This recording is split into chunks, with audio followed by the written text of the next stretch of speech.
আমরা জেলে মাছ ধরেই নিজেদের জীবিকা নির্বাহ করি। আমরা দুই ভাই মিলে একসাথে মাছ ধরি। কোনো কোনো দিন মাছ তাড়াতাড়ি পেয়ে গেলে বাড়ি ফিরে আসি, আবার কখনো কখনো বাড়ি ফিরতে অনেক রাত হয়ে যায়। যেমন আজ সকাল সকাল বেরিয়েছিলাম মাছ ধরার উদ্দেশ্যে, কিন্তু কপাল খারাপ, সকাল থেকে তেমন কোনো মাছই পাইনি। তাই আজও বাড়ি ফিরতে ফিরতে রাত অনেক হবে। তার উপর সন্ধ্যে থেকে শুরু হয়েছে বৃষ্টি। এখন চারিদিকে সন্ধ্যের অন্ধকার নেমে এসেছে। যেসব পাখি খাবারের সন্ধানে সারাদিন বনে জঙ্গলে ঘুরে বেরিয়েছে, তারা প্রত্যেকেই নিজের বাসায় ফিরে গিয়েছে। দিগন্ত জুড়ে কালো মেঘ ছেয়ে আছে। ঝিরঝির করে এক নাগাড়ে বৃষ্টি হয়ে চলেছে। গাঁয়ের প্রবীণ বৃদ্ধরা বলতো, সুন্দরবনের এমন অনেক দ্বীপ আছে যেখানে গেলে নাকি আর কেউ কখনো ফিরে আসে না। আমি বহু দিন রাতে মাছ ধরেছি, ফলে আমাদের মন থেকে ভয় অনেকটা কেটে গিয়েছে। তবে আমরা জানতাম যে সুন্দরবনের অনেক দ্বীপ অভিশপ্ত। গোধূলি বেলায় আকাশে ধ্রুব তারা দেখা দিয়েছিল, এখন তা কালো মেঘে আড়াল হয়ে গেছে। মনে মনে ভাবলাম, অন্য দিন এমন সময় আকাশে কত উজ্জ্বল নক্ষত্র ফুটে উঠত। দিন হোক বা রাত, তার একটা অন্যরকম সৌন্দর্য আছে এই সুন্দরবনে। আজ কালো মেঘ সমস্ত কিছুর ওপর একটা চাদর ঢেকে রেখেছে। তাও মনে মনে আন্দাজ করে বুঝলাম, সন্ধে গড়িয়ে রাত হচ্ছে ধীরে ধীরে। আমি সামনের বেশ খানিকটা জায়গা দেখে নিয়ে ভাইয়ের উদ্দেশ্যে বললাম, রাত তো অনেক হলো, বৃষ্টিটা একটু ধরেছে, এখন খেয়ে নি, তারপর আবার না হয় মাছ ধরা যাবে, কি বলিস? কোন চড়ায় নৌকো লাগাবো দাদা? সামনে ঝাঁকড়া ডিঙা পড়বে, সেখানেই নৌকো লাগা। আচ্ছা। তারপর নৌকো ভেসে চলল সামনের দিকে। ঘোলা জল ছলাৎ ছলাৎ করে নৌকার গায়ে আছড়ে পড়ছে। সামনে কিছুটা এগিয়ে ঝাঁকড়া ডিঙার দ্বীপ দেখা গেল। দাদা, এটা কি ঝাঁকড়া ডিঙার দ্বীপ? হ্যাঁ হ্যাঁ, এটাই ঝাঁকড়া ডিঙার দ্বীপ, ওখানে নৌকা নিয়ে চল। মনে একটা সন্দেহ হচ্ছিল যে এটাই ঝাঁকড়া ডিঙার দ্বীপ কিনা, কারণ রাত্রেবেলা সুন্দরবনের সব জায়গায় একই রকম মনে হয়। তবুও আমরা সব সময় চলাফেরা করি বলে কিছু কিছু চিহ্ন দেখে বুঝতে পারি ঝাঁকড়া ডিঙার দ্বীপের সামনে একটা মরা গাছ রয়েছে, কিন্তু অন্ধকারের মধ্যে হয়তো গাছটা আমি দেখতে পাইনি। এইসব মনে মনে ভাবছি, এমন সময় দেখলাম নৌকা এসে দাঁড়ালো ঝাঁকড়া ডিঙার পাড়ে। তারপর আমরা হ্যারিকেন জেলে রাতের খাবার খেতে বসলাম, ভাত, চিংড়ি মাছের ঝাল আর ট্যাংরা মাছের ঝোল দিয়ে। দুজনেরই বেশ খিদে পেয়েছিল। দুজনেই খাবার ভাগাভাগি করে নিয়ে খেতে শুরু করলাম।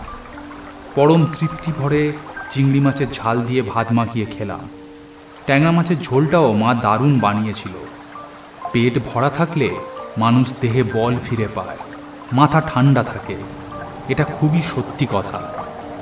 এরকমভাবে অগাধ জলের মাঝখানে একটা ছোট্ট ডিঙার উপর বসে খাওয়ার মজাটাই আলাদা। মনে হয় যেন চড়ুই ভাতিতে এসেছি আমরা। জলের যেন বিশ্রাম নেই, আপন খেয়ালে সামনে দিয়ে এগিয়ে চলেছে। বৃষ্টির শব্দ, হাওয়ার শব্দ, আরও কত অচেনা শব্দ ভেসে আসছে জঙ্গলের মধ্যে থেকে। এই সুন্দর পরিবেশের ঘোলাটে হ্যারিকেনের আলোয় আমরা দুজনে পেট ভরে এক থালা ভাত খেয়ে নিলাম। খাওয়া দাওয়া শেষ করে প্রশান্তির ঢেঁকুর উঠল। দাদা, ঝাঁকড়া ডিঙার পাশ থেকে খাড়িতে ঢুকলে কেমন হয়? রাতের দিকে খাড়ির ভিতরে মাছ থাকে ভালো। তা মন্দ হয় না, তাহলে ভেতরেই ঢোকা হোক। তারপর আমরা নৌকা নিয়ে ঢুকে পড়লাম খাঁড়ির ভিতরে। দাঁড় টেনে কিছুটা যাওয়ার পর ভাই বলল, দাদা, আমরা ঠিক দিকে চলেছি তো? আজ যেন সবই কেমন অচেনা বলে মনে হচ্ছে। না না, ও কিছু না, রাত্রেবেলা অনেক জিনিস দেখা যায় না, তাই এমন লাগে। তুই এগিয়ে চল। আমাদের নৌকা ধীরে ধীরে এগিয়ে চলল। দূরে কোনো জঙ্গলের মধ্যে থেকে শিয়ালের ডাক শোনা যাচ্ছে। শুনে মনে হয় তারা খুব করুণ সুরে আমাদেরকে অনুরোধ জানাচ্ছে গভীর জঙ্গলে না ঢুকতে। মাথার উপর দিয়ে কোনো রাতের পাখি সাবধান বাণীর মতো কর্কশ স্বরে ডাকতে ডাকতে চলে গেল। কিছুটা দূরে হেঁতাল গাছের ঝোপের দিকে আঙুল দেখিয়ে ভাই বলল, ওটা কি দাদা? তার কণ্ঠস্বরে ভয়ের আভাস স্পষ্ট।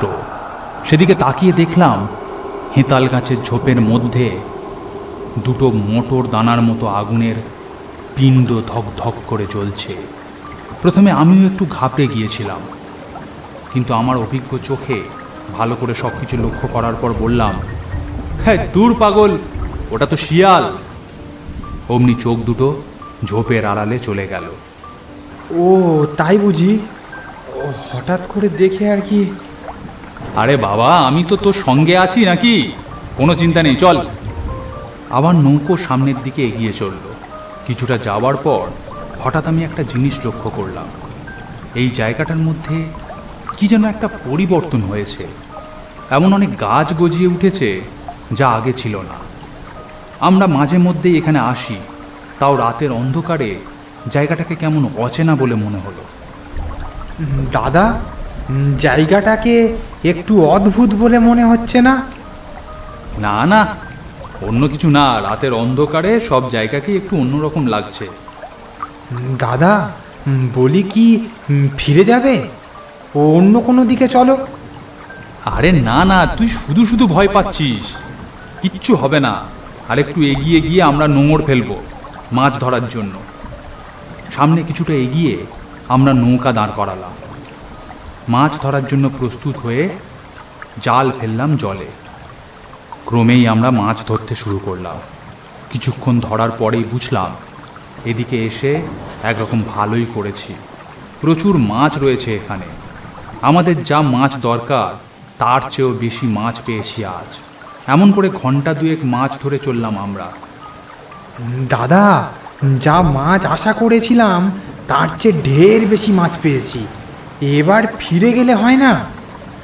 দাঁড়া, যাবো, আর একটু ধৈর্য ধর। এমন সময় আকাশ গুরু গম্ভীর স্বরে গর্জন করে উঠল। না, এবার দেখছি ফিরে যেতেই হবে। তাই ভালো, রাতও অনেক হয়েছে, মাছও তো যথেষ্ট পেয়েছি।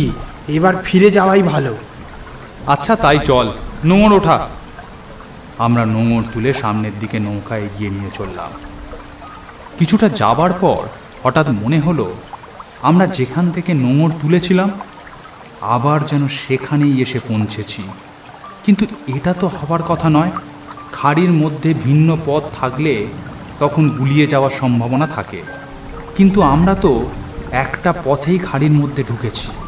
তাহলে এমনটা হয় কি করে? আমি কিছুই বললাম না। ভাবলাম বললে যদি ভাই ভয় পায়।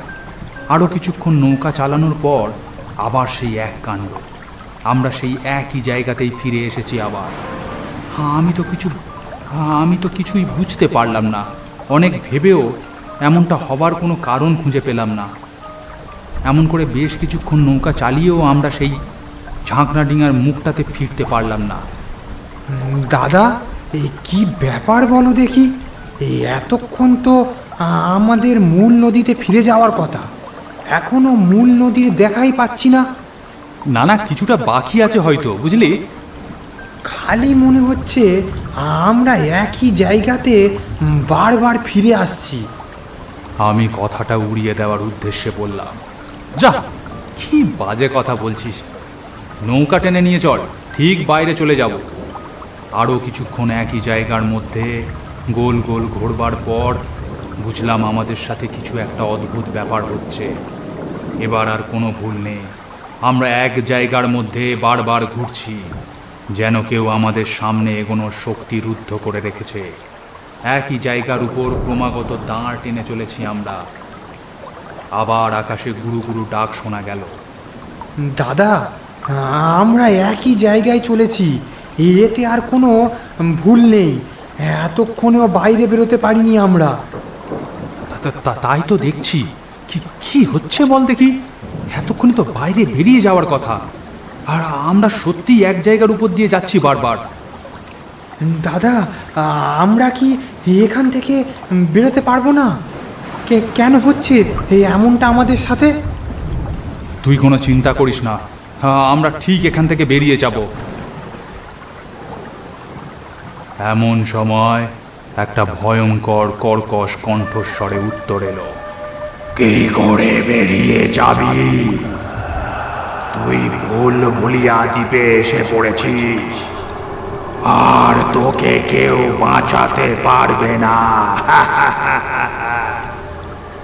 আমরা ভয়ে এদিক ওদিক চাইতে লাগলাম, কিন্তু কাউকে কোথাও দেখতে পেলাম না। কে কে কথা বলছে?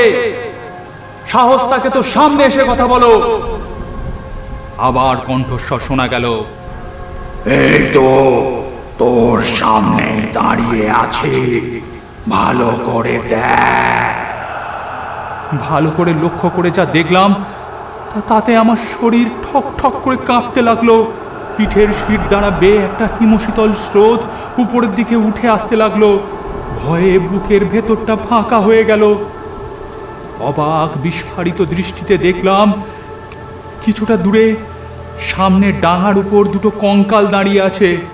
কঙ্কাল দুটো হাত নেড়ে বলছে, কি রে, দেখতে পাচ্ছিস এবার? এখানে সবাই জীবিত অবস্থায় প্রবেশ করে, কিন্তু কেউ জীবিত অবস্থায় ফিরে যেতে পারে না।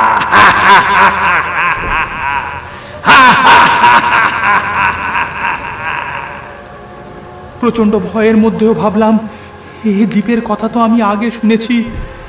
এ যে বড় ভয়ঙ্কর দ্বীপ, মানুষকে ভুলিয়ে নিয়ে ওই দ্বীপের মধ্যে বন্দি করে রাখে, সে আর কখনো ফিরে যেতে পারে না। এমন সময় আপনি থেকেই ভয়ে আমার মুখ থেকে বেরিয়ে এলো, হে ভগবান, আমাদেরকে বাঁচাও, আমাদেরকে বাঁচাও। কঙ্কালগুলো হাত নেড়ে ভয়ঙ্কর লোলুব্ধ দৃষ্টিতে বলছে, তোরাও এখন থেকে আমাদের সঙ্গী হয়ে থাকবি।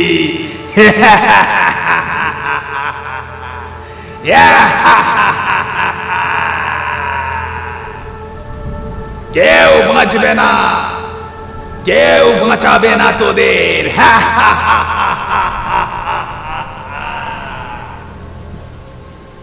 এই সমস্ত কথা শুনতে শুনতে শরীরটা কেমন অবশ হয়ে গেল। সমস্ত কথা, সমস্ত পৃথিবী যেন মাথার মধ্যে ভোঁ ভোঁ করতে লাগলো। তারপর আমার কিছু মনে নেই। গল্পটি ভালো লাগলে একটি লাইক করুন। এরকম আরও গল্প দেখতে চাইলে চ্যানেলটি সাবস্ক্রাইব করে পাশের বেল বাটনটি প্রেস করে দিন, কারণ ভবিষ্যতে এখানে আরও এরকম গল্প আসতে চলেছে।